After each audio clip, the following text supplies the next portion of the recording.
समस्त पंचायत वासियों को मेरी तरफ से नमस्कार। आज हम लोग पंचायती राज व्यवस्था के बारे में कुछ महत्वपूर्ण जानकारियों से अवगत होंगे।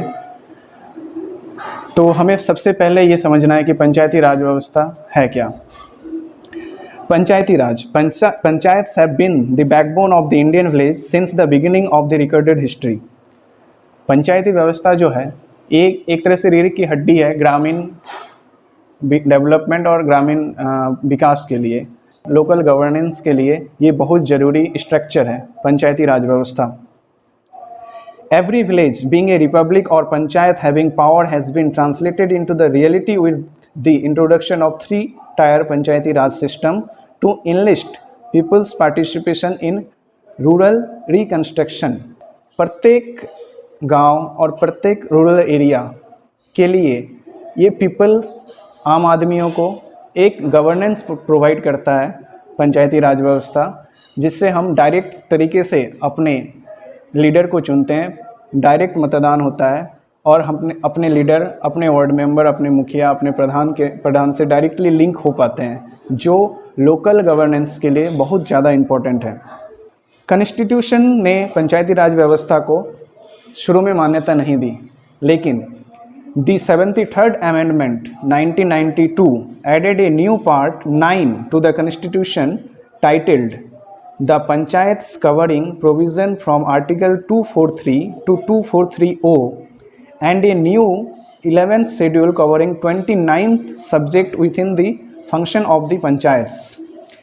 73वें संविधान संशोधन में पंचायती राज व्यवस्था को मान्यता मिली, संविधान में इसे स्थान मिला और वहाँ से पूरे देश में, पूरे भारतवर्ष में ग्रामीण क्षेत्र के विकास के लिए एक टर्निंग पॉइंट साबित हुआ। आर्टिकल 243 कॉन्स्टिट्यूशन के आर्टिकल 243 में हम इसकी व्याख्या को पढ़ सकते हैं, जान सकते हैं।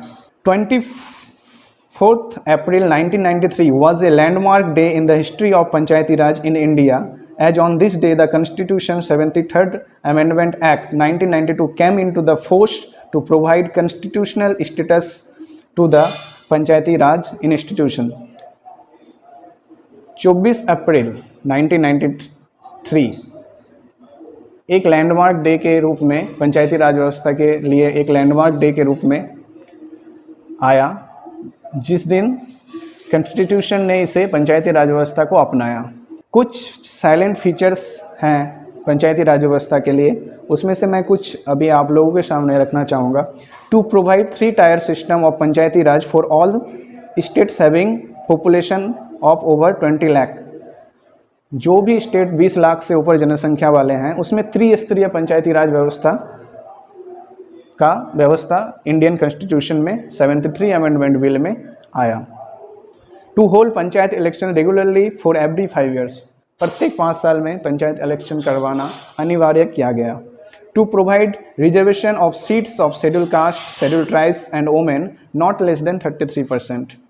To appoint state finance commission to make the recommendation regarding the financial power of the panchayats. प्रत्येक ग्राम पंचायत में राज्य की ओर से एक कर्मचारी नियुक्त होता है, जिसे पंचायत सेवक कहते हैं।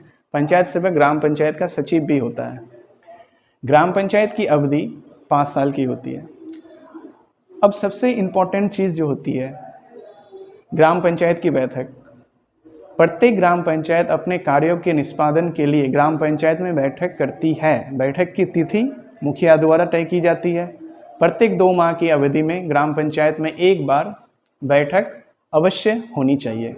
ये बहुत ज़रूरी पॉइंट्स हैं जो मैं डिस्कस भी किया हूँ अपने उप मुखिया और मुखिया से हाल ही में। ग्राम सभा एक बहुत इम्पोर्टेंट चीज़ है। ग्राम सभा में हमें एक दूसरे के साथ पार्टिसिपेशन करना चाहिए। हम डायरेक्टली अपने लीडर के साथ अपनी प्रॉब्लम्स, अपने सुझाव भी हो सकते हैं, शिकायत सुझाव डायरेक्टली ग्राम सभा में रख सकते हैं। बिहार में पंचायती राज शासन व्यवस्था का स्वरूप त्रिस्तरीय है। पंचायत स्तर पर ग्राम पंचायत, प्रखंड स्तर पर पंचायत समिति और जिला स्तर पर जिला परिषद। दोस्तों, अब ग्राम पंचायत की क्या शक्तियाँ हैं और ग्राम पंचायत के आय के स्रोत क्या हैं, इसके बारे में जानेंगे। ग्राम पंचायत की शक्तियाँ, ग्राम पंचायत के कुछ महत्वपूर्ण शक्तियाँ हैं, मैं सारे यहाँ पे नहीं बता रहा हूँ। ग्राम पंचायत कुछ संपत्ति का अर्जन कर सकती है और इससे संबंधित संविदा भी कर सकती है। ग्राम पंचायत कुछ टैक्स भी लगा सकती है, जैसे जल पर टैक्स, मेले, हाट बाजार आदि पे टैक्स भी लगा सकती है। ग्राम पंचायत राज्य वित्त आयोग की सिफारिश पर संचित निधि से अनुदान भी प्राप्त कर सकती है। अगर कोई ग्राम पंचायत ये दिखा पाए कि हाँ, हमें जो दिया गया फंड है उसके अलावा भी कुछ चाहिए, कुछ और डेवलपमेंट करने के लिए, तो इसके लिए भी पंचायत के पास शक्तियाँ होती हैं। इसके लिए प्रधान, मुखिया रिस्पॉन्सिबल होता है। ग्राम पंचायत के आय के स्रोत क्या क्या हो सकते हैं? टैक्स, ग्राम पंचायत होल्डिंग, व्यापार, व्यवसाय, नियोजन आदि पर टैक्स लगाकर आमदनी करती है। फीस और दर, ग्राम पंचायत वाहनों के निलंबन और फीस लगाकर एवं तीर्थ स्थलों, हाट, मेले पर रेंट लगाकर, जैसे जलकर, प्रकाश शुल्क, स्वच्छता शुल्क आदि के माध्यम से आय की पूर्ति कर सकती है। वित्तीय अनुदान का भी प्रावधान है इसमें। ग्राम पंचायत राज्य वित्त आयोग की अनुशंसा के आधार पर राज्य सरकार की संचित निधि से अनुदान प्राप्त करती है। अब जिस टॉपिक पे मैं बात करना चाह रहा हूँ, ये बहुत इम्पोर्टेंट टॉपिक है किसी भी ग्राम पंचायत के लिए। टू वे कम्युनिकेशन बहुत ज़रूरी होता है। आपके पंचायत में कौन है मुखिया, कौन वार्ड मेंबर है, कौन उप मुखिया है, ये आपको पता होना चाहिए। उनके साथ आपकी डायरेक्ट लिंक होनी चाहिए। तो बिहार ग्राम पंचायत के 4 प्रमुख अंग क्या क्या हैं, इसके बारे में हम अब जानेंगे। सबसे पहले जो मैंने शुरुआत में भी बताया, ग्राम सभा, मुखिया, ग्राम रक्षा दल और ग्राम कचहरी, ये 4 अंगों में बांटा हुआ है। ग्राम पंचायत के प्रमुख अंग हैं ये। ग्राम सभा ग्राम पंचायत में विधायिका का काम करती है। एक ग्राम पंचायत के सभी वयस्क नागरिक ग्राम सभा के सदस्य होते हैं। ग्राम सभा की बैठक समय समय पर होती रहती है, परंतु किन्हीं 2 बैठकों के बीच 3 महीनों से अधिक का समय नहीं होना चाहिए। ये नोटिस करने वाली बात है। पहली बात तो हमें ये इंश्योर करना है कि ग्राम सभा आयोजित हो और किसी भी 2 ग्राम सभा के बीच मैक्सिमम 3 महीने के अंतर नहीं होनी चाहिए। अर्थात ग्राम सभा की बैठक वर्ष भर में कम से कम 4 बार जरूर होनी चाहिए। तो हम सबको ये जागरूकता फैलाना है। हमें थोड़ा अपने दैनिक जीवन से समय निकाल के अपने ग्राम पंचायत के बारे में सोचना है और आपको ये देखना है कि ग्राम सभा आयोजित हो भी रही है या नहीं। अब ग्राम सभा के कार्य क्या क्या हैं, ये भी जानना जरूरी है। ग्राम सभा के प्रमुख कार्य हैं: गांव का विकास, योजनाओं को लागू करने में सहायता प्रदान करना, स्वैच्छिक श्रम सहयोग प्रदान करना, शिक्षा, परिवार कल्याण जैसी योजनाओं को आगे बढ़ने में सहयोग करना, गांव में समाज के सभी वर्गों के बीच एकता और सहयोग बढ़ाना आदि। एक और चीज़ जानना है कि ग्राम सभा का प्रधान कौन होता है। जैसे हमने पहले ही डिस्कस किया प्रमुख अंगों के बारे में, उनमें से एक अंग था मुखिया। मुखिया ग्राम पंचायत का प्रधान होता है। मुखिया उसी ग्राम पंचायत के वयस्क मतदाताओं द्वारा प्रत्यक्ष रूप से निर्वाचित होता है। मुखिया के पद के लिए आरक्षण की व्यवस्था की गई है। मुखिया के कार्यों में सहायता प्रदान करने के लिए एवं उसकी अनुपस्थिति में ग्राम पंचायत के कार्यों का संचालन के लिए ग्राम पंचायत में एक उप मुखिया भी होता है। मुखिया के कार्य एवं उनके अधिकार क्या क्या हैं। मुखिया ग्राम पंचायत का प्रधान होता है। मुखिया ग्राम सभा एवं ग्राम पंचायत की बैठक बुलाता है और उस बैठक की अध्यक्षता भी करता है। तीसरा जो महत्वपूर्ण अंग है वो है ग्राम रक्षा दल। ग्राम रक्षा दल में 18 से 30 आयु वर्ग के नौजवान शामिल होते हैं। प्रत्येक सदस्य ग्राम रक्षा दल का सदस्य कहलाता है। उनमें से एक दलपति होता है जो एक गांव को रिप्रेजेंट करता है। चौथा महत्वपूर्ण अंग है ग्राम कचहरी। बिहार में प्रत्येक ग्राम पंचायत में न्यायिक कार्यों को निपटाने के लिए, जो भी न्यायिक कार्य होते हैं उनको निपटाने के लिए एक ग्राम कचहरी का आयोजित किया जाता है। ग्राम कचहरी में जितने भी न्याय प्रक्रिया से रिलेटेड जो भी इश्यूज रहते हैं उनके समाधान के लिए ग्राम कचहरी का आयोजन किया जाता है और इसके अध्यक्षता पंचायत के सरपंच करते हैं। तो हमें इन सब चीज़ों पे फोकस करना चाहिए कि जो भी छोटे मोटे इश्यूज हमारे पंचायत में डेवलप होते हैं कभी भी किसी भी रीजन से, उसका निपटारा अपने पंचायत लेवल पे अगर हो जाए तो हम कह सकते हैं कि बहुत सारी चीज़ें से हम अवॉइड कर सकते हैं। प्रशासन, पुलिस प्रशासन की भी ज़रूरत नहीं पड़ सकती है। हम सारे इश्यूज़ को अपने ग्राम पंचायत में ही सॉल्व करके इस चीज़ से आगे बढ़ सकते हैं। ग्राम कचहरी में 2 तरह के केसेस को सॉल्व करने का प्रावधान है। उनमें से एक होता है फौजदारी मामला, जिसे हम क्रिमिनल केस कहते हैं, और दूसरा होता है दीवानी मामला, जिसे हम सिविल केस कहते हैं। क्रिमिनल केस ऐसा मामला जो लड़ाई झगड़ा, चोरी डकैती एवं हत्या से संबंधित हो, उसे हम फौजदारी मामला यानी क्रिमिनल केस कहते हैं। दूसरा दीवानी मामला, सिविल केस, ऐसा मामला जो धन संपत्ति और ज़मीन जायदाद से संबंधित हो, उसे हम दीवानी मामला कहते हैं। इन दोनों टाइप के इश्यूज़ के लिए ग्राम पंचायत का सरपंच एवं मुखिया रिस्पॉन्सिबल होता है कि हम इसे अपने ग्राम पंचायत में ही ग्राम कचहरी आयोजित करके इस चीज़ को सॉल्व करने की कोशिश कर सकते हैं। इसके साथ मैं ये भी कहना चाहूँगा, हाल ही में मेरी उप मुखिया और मुखिया के साथ भेंट हुई, जिसमें मैंने कुछ पॉइंट्स अपने रखे जो हम अपने ग्राम पंचायत के डेवलपमेंट के लिए क्या क्या कर सकते हैं। उनमें से एक चीज़ ये भी था जिसमें मैंने ये पूछा कि अभी ग्राम पंचायत में कोई इशू चल रही है, जिनका मुझे बहुत पॉजिटिव रिस्पॉन्स मिला। ये बताया गया कि हाँ, एक इशू है जो दीवानी मामला में आता है, ऐसा मामला जो धन संपत्ति और ज़मीन जायदाद से संबंधित हो। तो उनके लिए वो पहले से ही कोशिश कर रहे हैं कि इस सिविल केस को अपने ही पंचायत के द्वारा सॉल्व करने की कोशिश की जाए। पंचायत, जैसे कि मैंने आप सभी से डिस्कस किया, ग्राम पंचायत, पंचायत समिति और जिला परिषद, ये 3 स्तर हैं हमारे पंचायती राज व्यवस्था का बिहार में। ग्राम पंचायत का मुखिया, प्रधान मुखिया होता है, पंचायत समिति का BDO और जिला परिषद अधिकारी अध्यक्षता करता है। अब दोस्तों, मैं एक इम्पॉर्टेंट जानकारी ये शेयर करना चाह रहा हूँ आप लोगों से कि ग्राम पंचायत में अगर आपकी कोई शिकायत का कोई निपटारा नहीं हो पा रहा है तो आप क्या कर सकते हैं। मान लीजिए आपके मुखिया, आपका वार्ड मेंबर या आपका उप मुखिया आपकी बात को नहीं ध्यान पे दे रहे हैं, तो आप क्या कर सकते हैं। तो आप इस चीज़ को पंचायत समिति नहीं, जिला परिषद के पास रख सकते हैं। आप BDO से मुलाकात कर सकते हैं, डिस्कस कर सकते हैं, बट अगर कोई न्यायिक एक्शन लेने की ज़रूरत पड़े तो आप जिला परिषद के पास जा सकते हैं, अपने मुखिया की शिकायत कर सकते हैं अगर आपको ऐसा ज़रूरी लगा तब। हाल ही में जो मीटिंग हुई उप मुखिया और मुखिया से अपने ग्राम पंचायत में, वहाँ से पॉजिटिव रिस्पांस मिला है, चीज़ों को समझा गया है। और सबसे ज़्यादा इम्पोर्टेंट चीज़ है कि जो हमारे उप मुखिया हैं, अभी वो खुद यूथ हैं, तो हमें इस चीज़ में इन्वॉल्वमेंट लेनी पड़ेगी, यूथ को आगे आना पड़ेगा। उनसे मेरी यही डिस्कशन हुई कि हम अपने पंचायत को एक अलग तरीके से रिप्रेजेंट कर पाएँ, ताकि एक एग्जाम्पल सेट हो हमारे पंचायत का दूसरे पंचायतों के लिए।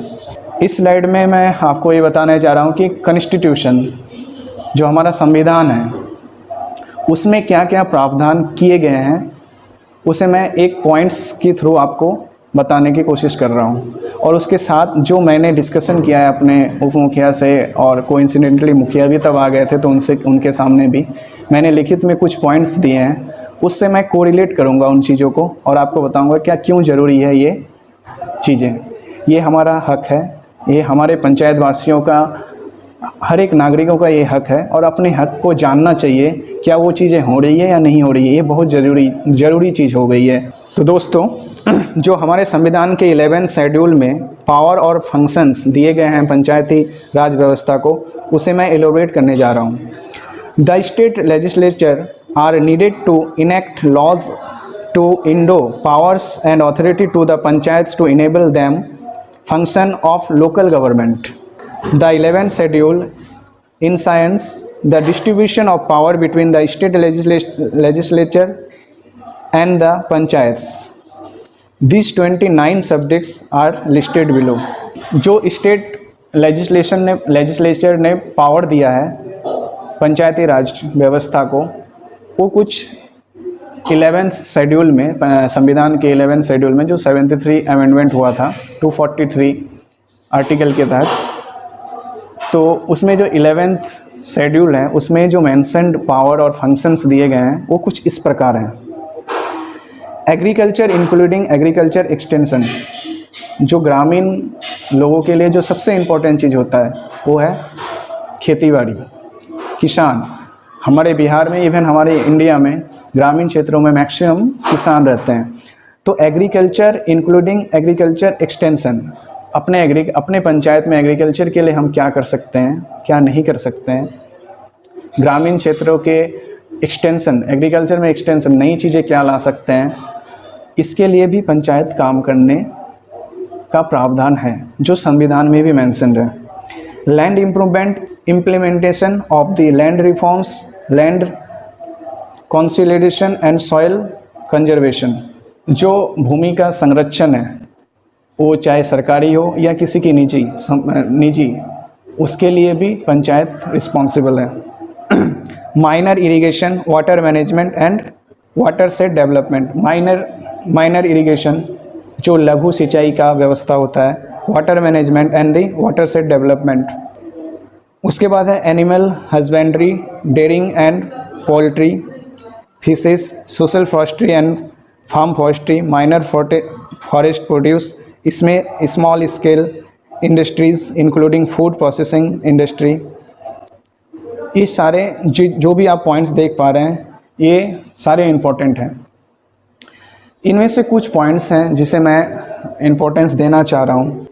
Education including the primary and secondary school, education को हम कैसे अपने पंचायत में इम्प्रूव कर सकते हैं। हमारे पंचायत में प्राथमिक विद्यालय, अब हाई स्कूल भी हो गया है, तो हम अपने सरकारी स्कूलों में कैसे फोकस बढ़ा सकते हैं, ये ज़रूरी है। ये सिर्फ बीओ का काम नहीं है, ये हम सब का काम है। हम पब्लिक, आप अपने बच्चों से, अपने स्टूडेंट्स से पूछ सकते हैं ये चीज़ की स्कूल में पढ़ाई हो रही है या नहीं हो रही है, इसके लिए क्या कुछ कर सकते हैं। इवन जो स्कूल जिस वार्ड मेंबर के अधीन आता है, उस वार्ड मेंबर की भी रिस्पॉन्सिबिलिटी है कि आप स्कूल में क्या चल रहा है, क्या नहीं चल रहा है, इस पे आप थोड़ा ध्यान दें। स्कूल में ऑडिट होता है, आपका ब्लॉक से ऑडिट होता है, जिला से भी ऑडिट होता है, लेकिन आप अपने लेवल पे क्या स्कूलों पे निगरानी रख रहे हैं, ये ज़रूरी है। जो 17वां पॉइंट है, education including primary and secondary schools, इसी टाइम मैंने कुछ सुझाव भी दिया है। जैसे 15 अगस्त होता है, हम सेलिब्रेट करते हैं पंचायत भवन पे। जो मेरी उप मुखिया और मुखिया से बात हुई, जो मैंने लिखित कुछ सुझाव दिए हैं, कुछ शिकायत हैं, उसमें कुछ सुझाव हैं, वो मैं उनमें ये चीज़ मेंशन किया हूँ। 15 अगस्त के दिन अपने सारे स्कूल, जो हमारे पंचायत में स्कूल हैं, उनके जो मेधावी छात्र हैं, जो स्कूल 4th तक का है तो 4th के स्टूडेंट को, जो स्कूल 8th तक का है तो 8 के मेधावी छात्रों को, या जो स्कूल 12th तक का है, 10th तक का है, तो प्रत्येक स्कूल के हायर क्लास के फर्स्ट 3 स्टूडेंट को सम्मानित करने का प्रावधान लाया जाए, सम्मानित किया जाए। एवरी 15 अगस्त को उन्हें बुलाया जाए, उनके माता पिता को बुलाया जाए, जो एक मोटिवेशन का काम करेंगे हमारे पंचायत के सभी छात्राओं के लिए और माता पिताओं के लिए भी। और एक अच्छा मैसेज भी जाएगा ग्राम पंचायत की ओर से भी, जो हाँ मुखिया जी ने या उप मुखिया जी ने ये चीज़ को समझा, उन्होंने इस चीज़ को रिकॉग्नाइज़ किया और एक मोटिवेशन का इन्वायरमेंट क्रिएट करने की कोशिश की गई। उसके बाद जो 23वां पॉइंट है, health and sanitization including hospital, primary health centre and dispensaries. Panchayat level पे भी हमें हेल्थ पे ध्यान देना है। जीविका हो गया, आंगनवाड़ी हो गई, ये सारे बेसिक रिसोर्सेस हैं जो हम पंचायत के डेवलपमेंट, इवन हेल्थ के लिए बहुत ज़्यादा ज़रूरी है। हमें प्रॉपर ट्रेनिंग प्रोवाइड किया जाए। मैंने ये पॉइंट्स लिखित जो मैंने अपने सुझाव और शिकायत दिए हैं उसमें मैंने मेंशन किया है और उनका बहुत पॉजिटिव रिस्पांस मिला है। इवन ये चीज़ उनके स्कीम ऑफ थिंकिंग में था। उप मुखिया जी ने खुद ये बात बोला कि हाँ, ये हमारे कुछ पॉइंट्स जो तुमने मेंशन किए हैं ये ऑलरेडी हमारे माइंड पे है, हम इस पे काम करना स्टार्ट कर दिए हैं, कुछ में और कुछ में करेंगे। तो हेल्थ के लिए जो मैंने एक सजेशन दिया कि अगर हमें ज़रूरत पड़े तो हम प्रॉपर ट्रेनिंग अपने ज़िला स्तर के स्वास्थ्य कर्मियों के द्वारा अरेंज करवा सकते हैं, जिला अध्यक्ष को रिक्वेस्ट करके। तो एक प्रॉपर ट्रेनिंग प्रोवाइड होना चाहिए ताकि हमारा जो स्वास्थ्य का जो लेवल है अपने ग्राम पंचायत लेवल पे वो इंक्रीज हो। इसके साथ साथ स्वास्थ्य के लिए सबसे ज़्यादा ज़रूरी होता है साफ़ सफाई। मैंने एक पॉइंट और मेंशन किया है उसमें, साफ़ सफाई का। 26 जनवरी के दिन या 2 अक्टूबर के दिन, कोई भी एक डेट हम चूज कर सकते हैं। हमारे पंचायत में जितने भी वार्ड हैं, एक ऑडिट टीम होगी, वो ऑडिट करेगा हर साल एक बार। प्रत्येक वार्ड में साफ़ सफाई का स्तर देखा जाएगा और जो सबसे बेस्ट होगा, जिस वार्ड में सबसे ज़्यादा साफ़ सफाई का स्तर पाया जाएगा, जो हाँ इस वार्ड में साफ़ सफाई बहुत अच्छा है, उस वार्ड मेंबर को, सिर्फ हम नागरिकों को सम्मान नहीं चाहिए, उस वार्ड मेंबर को भी सम्मानित किया जाए, ताकि वार्ड मेंबरों के बीच में भी एक ऐसा माहौल क्रिएट हो कि हाँ उस वार्ड मेंबर ने इस बार साफ़ सफाई के लिए उस वार्ड मेंबर को, उस ब्लॉक, उस वार्ड के वार्ड मेंबर को सम्मानित किया गया। हमें एक कम्पिटिटिव, कहने का मतलब है हमें एक कम्पिटिटिव माहौल क्रिएट करना है अपने पंचायत के अंदर, अपने स्टूडेंट के अंदर, अपने वार्ड मेंबरों के अंदर, आम नागरिकों खुद के अंदर भी। आपके पास कितने सुझाव हैं, कितने शिकायत हैं, ये पहुंचना चाहिए। प्रधान जी को पता होना चाहिए, उप प्रधान जी को पता होना चाहिए, सरपंच जी को पता होना चाहिए कि आपके क्या शिकायत हैं, आपके क्या सुझाव हैं, उन्हें पता होना चाहिए। आपको डायरेक्ट लिंक करना चाहिए उनके साथ। एक कम्पिटिटिव माहौल हमें क्रिएट करना है अपने पंचायत में, तभी हमारे पंचायत को डेवलपमेंट की राह पे आगे बढ़ा सकते हैं। जो तीसरा पॉइंट था कि हम इसमें क्या और ऐड कर सकते हैं, पंचायत भवन में क्या ऐड कर सकते हैं। जो उप मुखिया जी से मेरी बात हुई, उन्होंने ये चीज़ पहले ही बता दिया था मुझे। उन्होंने बोला था हाँ हम वहाँ पे एक सूचना पट लगाएंगे, उसमें हर वार्ड मेंबर का नाम विथ मोबाइल नंबर रहेगा, ताकि किसी को भी कोई जानकारी लेनी हो या कुछ बताना हो तो डायरेक्टली उस वार्ड मेंबर से या मुखिया से या उप मुखिया से डायरेक्टली कांटेक्ट कर सकें। तो एक सूचना पट होगा जो उनकी जानकारी में थी, उनके स्कीम ऑफ थिंकिंग में थी। अब जो इम्पोर्टेंट चीज़ है उसमें एक शिकायत सजेशन बॉक्स और कंप्लेन बॉक्स भी रखा जाना चाहिए। मैंने एक सुझाव दिया है, पंचायत भवन के सामने एक शिकायत बॉक्स होगा, सुझाव बॉक्स होगा। जो भी सीक्रेट कोई भी डाल सकते हैं, कोई भी शिकायत कर सकते हैं। अगर आपके पास कोई सीक्रेट जानकारी भी है तो वो भी आप शेयर कर सकते हैं सजेशन बॉक्स में। सजेशन बॉक्स इसलिए वहाँ पे लगवाया जाएगा, उम्मीद है कि जो भी डिस्कशन हाल ही में उप मुखिया और मुखिया से मेरी हुई है, इन चीज़ों को जल्द ही अमल में लाया जाएगा। और मैं ये चीज़ पब्लिक डोमेन में आके क्यों कह रहा हूँ, हमें हर चीज़ को ट्रांसपेरेंट रखना है। आपने क्या बात किया, क्या नहीं किया, या इलेक्शन के टाइम आप क्या बात करेंगे, उससे ज़्यादा ज़रूरी है कि आप कोई भी चीज़ पब्लिक डोमेन में आके कीजिए, पब्लिक डोमेन में आके बताइए। और जो पब्लिक डोमेन में आप नहीं आके कह सकते हैं, उसे आप सजेशन बॉक्स में या शिकायत बॉक्स में डालिए पंचायत भवन के सामने, जो जल्द ही लग जाएगी। तो हमें कोई भी चीज़ पब्लिक डोमेन में आके करना है। जो भी मेरी बातचीत हुई, मैं आप लोगों के सामने रख रहा हूँ ताकि चीज़ें ट्रांसपेरेंट हों। जो भी पॉइंट्स मैंने रखा, ये बहुत ज़रूरी था, मुझे लग रहा था। मैंने बहुत दिनों से ये चीज़ों की कमी महसूस किया, इसलिए मैंने ये चीज़ें सारी उप मुखिया और मुखिया जी के सामने रखी। और मैं बार बार ये दोहरा रहा हूँ कि इनमें से कुछ चीज़ों के बारे में उन्होंने काम करना शुरू कर दिया था ऑलरेडी, और कुछ चीज़ें जो थी उसमें उन्होंने कहा है कि काम किया जाएगा, बहुत जल्द ही काम किया जाएगा, अमल पे लाया जाएगा। आपके सुझाव अच्छे हैं। हमें अब दोस्तों क्या करना है, हमें एक ऐसा समाज क्रिएट करना है जिसमें अजागरूकता ना हो। हमें जागरूक होना है। हमारे पास क्या इम्पोर्टेंट चीज़ है जिसे हम दे सकते हैं अपने समाज के लिए, ये ज़रूरी है आइडेंटिफाई करना। अकाउंटेबल होना है अपने अधिकारों के प्रति, अकाउंटेबल होना है हम सबको, और ग्राम सेवक को, मुखिया को, उप मुखिया को। सबसे बड़ी बात यह है कि जितना भी बात हुई, जितने भी डिस्कशन हुए, और जितना भी मैंने आज आप लोगों को समझाने का कोशिश किया है, ये सारी जानकारी बहुत लोगों को पता होंगी और बहुत लोगों को नहीं भी पता होंगी। लेकिन सबसे दुख की बात है कि जिन लोगों को ये चीज़ें पता हैं वो आगे नहीं आ रहे हैं। आप लोगों से मेरा विशेष अनुरोध है, अपने दैनिक जीवन से समय निकालकर ग्राम सभा को अटेंड कीजिए। मैंने दोनों चीज़ किया। उप मुखिया जी से मेरी बात हुई, उन्होंने भी एक शिकायत किया पब्लिक से, मतलब हम लोगों से, कि ग्राम सभा में कोई आते नहीं है, अटेंड ही नहीं करते, उनके पास टाइम नहीं होता। ये गलत बात है। दूसरी चीज़ ये भी पता चली कि कुछ चीज़ें पेंडिंग रह जाती हैं, जो पब्लिक से पता चली। तो हमें टू वे कम्युनिकेशन करना ज़रूरी है। हम आम आदमी को और पंचायत के जितने भी प्रतिनिधि हैं उनके साथ direct link, two way communication बहुत ज़रूरी है। कहीं भी अगर हम गैप रखेंगे तो डेवलपमेंट की जो स्पीड है, डेवलपमेंट के जो योजनाएं हैं, कार्यकलाप हैं, ये नहीं एग्जीक्यूट हो पाएंगे। तो अंत में दोस्तों आप लोगों से यही कहना है कि आइए हम सब मिलकर एक ऐसा समाज बनाएं जिसमें सारे लोग जागरूक हों। हमारे पास बहुत अच्छी अपॉर्चुनिटी है।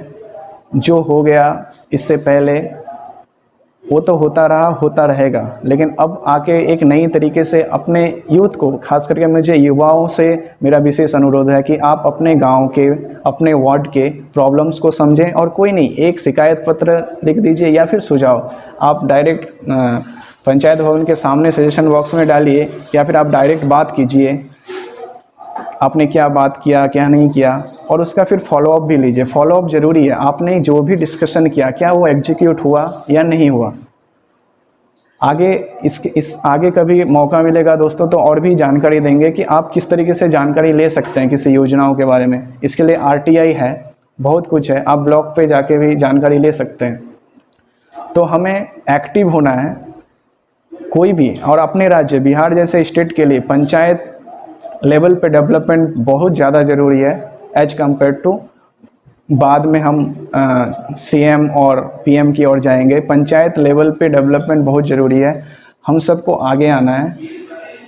तो इन सब चीज़ों को मद्देनज़र रखते हुए आप सभी से, पंचायत वासियों से मेरा आह्वान है, ग्राम सभा आयोजित हो रहा है या नहीं हो रहा है, इसको आपको जानकारी होना चाहिए। ग्राम पंचायत की सभा कहाँ पे आयोजित हो रहा है, इसका नोटिस बोर्ड में जो सूचना पत्र होगा उस पर आपको मेंशन कर दिया जाएगा। जो भी डिस्कशन हुई है मेरी सूचना पत्र में आपको, आप कभी भी पंचायत भवन की ओर से जा रहे हैं तो आप सूचना पत्र ज़रूर पढ़िए। ये हमारा कर्तव्य है एक तरह से।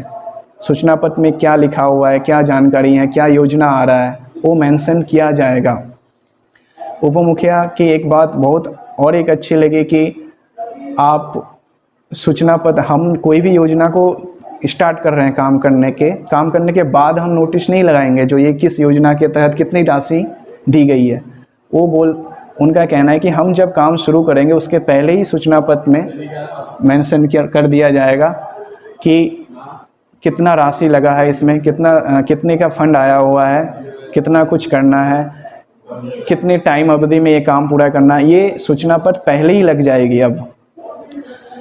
तो ये सब कुछ पॉजिटिव रिस्पांस भी मिला है। कुछ चीज़ें को इम्प्रूव करने की ज़रूरत है जो मैंने उनके सामने रखा है, जैसे 26 जनवरी, 15 अगस्त, 2 अक्टूबर को क्या क्या कर सकते हैं हम लोग, किस तरीके से उसे मोटिवेशन के रूप में कर सकते हैं क्रिएट, कैसे हम मोटिवेट कर सकते हैं अपने विद्यार्थियों को, कैसे हम सरकारी स्कूलों को और ज़्यादा इम्प्रूव करवा सकते हैं, कैसे हम साफ़ सफाई का ध्यान रख सकते हैं और साफ़ सफाई के लिए भी मोटिवेट कैसे कर सकते हैं। ये सारी चीज़ें मैंने उनके सामने रखा है। सजेशन बॉक्स होना चाहिए, ये सारी चीज़ें हैं। तो कुल मिला के जो भी डिस्कशन था वो पॉजिटिव था दोस्तों। और बाकी जो हम लोगों का रोल है वो बहुत ज़्यादा क्रूशियल है। पब्लिक अवेयरनेस बहुत ज़्यादा ज़रूरी है। हम आम आदमियों को बहुत ज़्यादा चीज़ों को समझने की ज़रूरत है। 1 घंटे 2 घंटे निकालना पड़ता है हर सप्ताह आपको एक चीज़ एनालिसिस करने में कि हाँ ये योजना आने वाला था तो इसका क्या हुआ, ये चीज़ें इम्प्रूवमेंट करने की थी तो इसमें क्या हुआ। शिकायत सुझाव अगर आप डायरेक्ट नहीं बताना चाह रहे हैं किसी को, ये होता है कभी कभी कुछ चीज़ें हम डायरेक्ट नहीं कह सकते हैं समाज के प्रेशर से या अपोजिशन के चलते, तो इसके लिए भी एक अच्छा उपाय ये है कि आप सजेशन बॉक्स और शिकायत बॉक्स जो भी है उस पर आप अपना शिकायत लिखित में डाल सकते हैं विदाउट आपका नेम। आपका नाम गुप्त रखा जाएगा, इसमें कोई दिक्कत नहीं है। ये सारी डिस्कशन हुआ है। तो आइए दोस्तों, इन सब चीज़ों को ध्यान में रखते हुए एक नया इन्वायरमेंट क्रिएट किया जाए अपने पंचायत में, ताकि पंचायत के डेवलपमेंट के लिए हम कुछ योगदान अपनी ओर से कर सकें। धन्यवाद।